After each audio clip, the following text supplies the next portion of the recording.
हरि ओम. आज बुधवार 29 मे 2024. सद्गुरू ब्रह्मचैतन्य गोंदलेकर महाराज आज आपल्याला सांगणार आहेत की भगवंताची तळमळ लागायला पाहिजे. ऐकूया त्यांचे विचार. ज्याला जे आवडतं ते आपण केलं तर त्याला गोड लागतं. भगवंताला प्रेमाशिवाय दुसऱ्या कशाचीच खरं गरज नसते. भगवंताचे प्रेम यायला त्याच्याशी आपलेपणा लावून ठेवावा. भगवंत जोडल्याशिवाय नाहीच राहणार असं ठरवावं. भगवंत जोडावा हे ठरल्यावर मला लोक नावं ठेवतील याचा कशाला विचार करावा. निश्चय आहे तिथे सर्व काही सुचतं. तळमळ लागली ना म्हणजे मार्ग दिसतो. साधू संत मार्ग दाखवायला सतत तयारच. मात्र आपली देहबुद्धी बाजूला ठेवून त्यांना शरण द्यायला पाहिजे. सर्व जग जर भगवंताचं आहे तर मग काळजीचं कारण काय. उपाधी कोणी लावून घेतली? माझी मीच. मी निर्दोष होईन तेव्हाच लोक मला तसं दिसतील. आपल्या सर्व अवगुणांचं कारण म्हणजे मी रामाला विसरलो हेच आहे. परमात्म्याचा विसर पडतो हेच खरं पाप. कोणी पाहत नसेल तिथे वाईट कर्म आपण करतो, पण भगवंत चोहूकडे पाहतोय अशी जाणीव ठेवली म्हणजे मग पाप घडणारच नाही. कोणतंही कर्म करताना फळाची आशा धरली तर ते घातक होतं.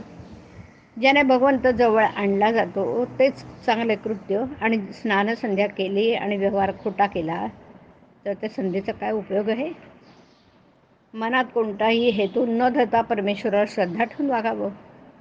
मन परमेश्वराला अर्पण करावं, ते दुसरीकडे गुंतवू नये.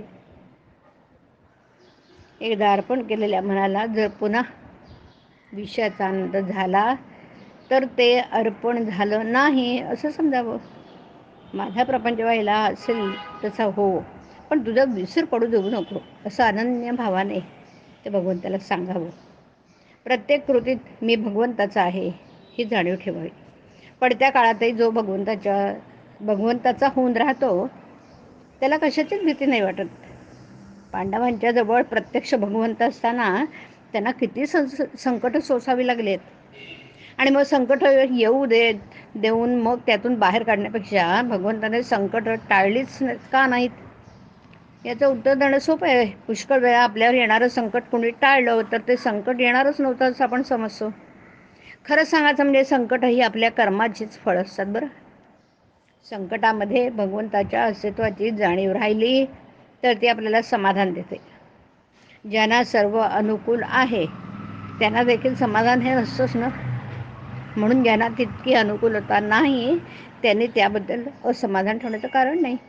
कारण समाधान हे त्यामध्ये नाहीच नाही. असमाधान हा रोग सर्वांचा एकच आहे आणि भगवंताचं स्मरण हे औषधही सर्वांना एकच आहे. ज्याचं समाधान भगवंतावर अवलंबून आहे त्याचं समाधान कोणत्याही परिस्थितीमध्ये टिकून राहणार. हरिओम. हरिओम तत्सत. हरिओम.